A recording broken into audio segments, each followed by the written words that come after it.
महाभारत के अनुशासन पर्व में छत्र और उपानय दान करने के विषय में सूर्य और जमदग्नि पुत्र का संवाद। युधिष्ठिर ने पूछा, दादाजी, छाता और जूता दान करने की प्रथा किसने चलाई है?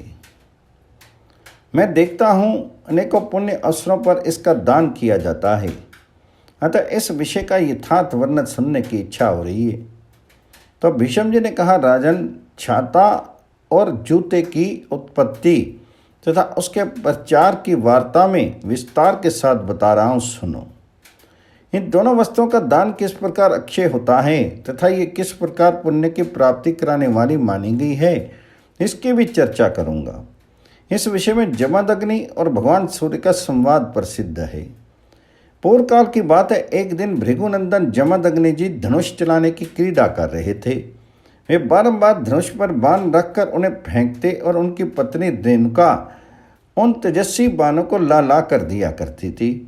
इस प्रकार खेलते खेलते दोपहर हो गई। मुनि ने पुनः अपने बाणों को दूर फेंककर रेणुका से कहा, प्रिय, जाओ, मेरे धनुष से छूटे हुए बाणों को झटपट उठा लाओ, मैं फिर इन्हें धनुष पर रखकर चलाऊंगा। आज्ञा पाकर रेणुका चल दी। सूर्य की कड़ी धूप से उसका मस्तक गर्म हो उठा। तपी हुई भूमि पर उसके पैर जलने लगे, अतः वह एक वृक्ष की छाया में जाकर खड़ी हो गई। किंतु उसे स्वामी के शाप का डर लगा हुआ था, इसलिए वहां घड़ी भर से अधिक नहीं ठहर सकी। पुनः बाण लेने के लिए आगे बढ़ गई। जब बाण लेकर लौटी तो बहुत खिन्न हो रही थी। पैरों के जलने से जो दुख होता था उसको किसी तरह सहती और भय से थर थर कांपती हुई वह पति के पास आई। उससे महर्षि कुपित होकर बारंबार पूछने लगे, रेणुके, तुम्हारे आने में इतनी देर क्यों हुई? रेणुका बोली, तपोधन, मेरा सिर तप गया, पैरों में जलन होने लगी, सूर्य की प्रचंड तेज के आगे बढ़ने का साहस नहीं हुआ, इसलिए थोड़ी देर तक वृक्ष की छाया में खड़ी होकर विश्राम लेने लगी थी। यही कारण है कि आपकी आज्ञा का पालन करने में विलंब हुआ, अतः आप मुझ पर क्रोध नहीं करें। जमदग्नि ने कहा, प्रिय, जिसने मुझे तुझे कष्ट पहुंचाया है उस प्रचंड सूर्य को आज मैं अपने बाणों से मार गिराऊंगा। भीष्म जी कहते हैं, युधिष्ठिर, ऐसा कहकर महर्षि जमदग्नि ने अपने दिव्य धनुष की टंकार फैलाई और बहुत से बाण हाथ में लेकर वे सूर्य की ओर मुंह करके खड़े हो गए। उन्हें युद्ध के लिए तैयार देखकर सूर्यदेव ब्राह्मण का रूप धारण करके उनके पास आए और बोले, ब्राह्मण, सूर्य ने आपका क्या अपराध किया है? वे आकाश में स्थित होकर अपनी किरणों द्वारा वस्ता का रस खींचते हैं और बरसात में पुनः उसे बरसा देते हैं। उस वृष्टि से मनुष्यों को सुख देने वाला अन्न पैदा होता है। अन्न ही मनुष्यों के प्राण हैं। ये बात वेद में ही बताई गई है। आपने किरण जाल से मंडित भगवान सूर्य सातों देव की पृथ्वी को वर्षा के जल से अप्लावित करते हैं। उसी से नाना प्रकार के अन्न, फल, फूल और घास पात आदि उत्पन्न होते हैं। जात कर्म, व्रत, उपनयन, विवाह, गौदान, शास्त्रीय दान, संयोग और धन संग्रह आदि सारे कार्य अन्न से ही संपन्न होते हैं। इस बात को आप भी जानते हैं।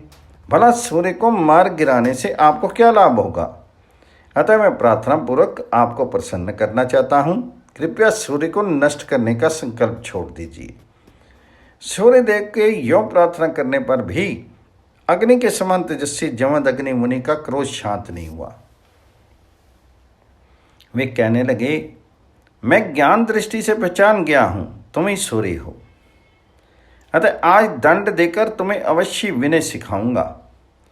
इसमें तनिक भी संदेह नहीं कि अपने बाणों से तुम्हारे शीर के टुकड़े टुकड़े कर डालूंगा। सूर्य ने कहा, ब्रह्म ऋषि, आप धनुषधारियों में श्रेष्ठ हैं, अवश्य मेरे शीर के टुकड़े कर सकते हैं। यद्यपि मैं आपका अपराधी हूँ, तो मैं इस समय आपकी शरण में आया हूँ, ऐसा समझकर मेरी रक्षा कीजिए। यह सुनकर महर्षि जमदग्नि हंस पड़े और कहने लगे, सूर्यदेव, अब तुम्हें भय नहीं मानना चाहिए, क्योंकि मेरी शरण में आ गए हो। जो शरण में आए हुए को मारता है उसे गुरु पत्नी गमन, ब्रह्म हत्या और मद्रापान का पाप लगता है। तात, इस समय तुम्हारे द्वारा जो अपराध हुआ है उसका समाधान सोचो, अर्थात तुम्हारी किरणों के ताप से मनुष्य की रक्षा कैसे हो, उसका कोई उपाय बतलाओ। ये कहकर जमदग्नि मुनि चुप हो गए।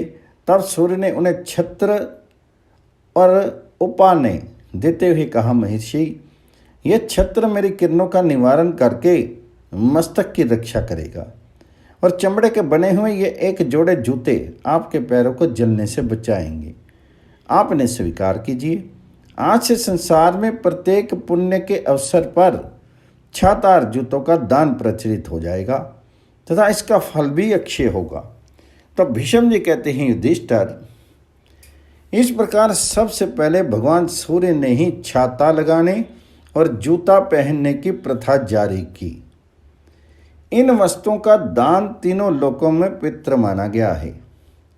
जिसके पैर जल रहे हों ऐसे स्नातक ब्राह्मण को जो जूते दान करता है वह शीत त्याग के पश्चात देव वंदित लोकों में जाता है और बड़ी प्रसन्नता के साथ गोलोक में निवास करता है।